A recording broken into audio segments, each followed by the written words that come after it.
Pour moi, la transidentité, je dirais, c'est quand une personne ne se reconnaît pas dans son sexe de naissance. Transidentité, c'est une personne qui se sent mal dans sa peau, qui justement cherche à changer de sexe, justement. Chacun perçoit en fait son identité de genre de façon différente. La transidentité, c'est le fait qu'une personne ne se sente pas en accord avec son genre attribué à la naissance. Ça veut dire que parfois aussi ces personnes-là vont entamer une procédure de transition pour aller vers le genre qui leur convient.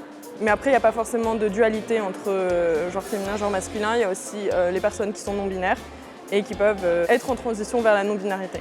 Ce qu'on a voulu faire aujourd'hui avec ICAR ici, c'est organiser une journée pour la transidentité pour permettre en fait aux jeunes étudiants et étudiantes qui ne savent pas ce que c'est ou qui se posent eux-mêmes des questions, de leur donner les outils, que ce soit les outils pédagogiques avec toutes les BD qu'on a mises en place, tout ça, et aussi les outils techniques avec les binders qu'on va distribuer.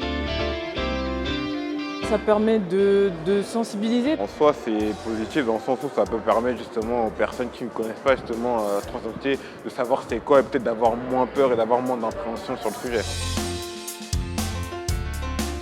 Le binder est un haut compressif qui ressemble à un débardeur et qui va avoir pour but de masquer la poitrine pour donner l'apparence d'un torse plat. Ces produits ne sont pas accessibles, il n'y a pas de boutique où on les trouve et donc on est un petit peu les seuls à proposer ça en Ile-de-France, on pourrait presque dire en France. Et donc on propose des produits tels que des binders, des tucking panties, des boxers, toute une gamme d'accessoires plus largement.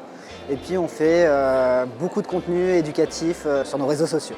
Il y a beaucoup de personnes en transition ou de personnes tout simplement qui ne se sentent pas bien dans leur corps, qui souffrent énormément d'un point de vue psychologique, d'un point de vue peut-être physique aussi, d'un point de vue administratif.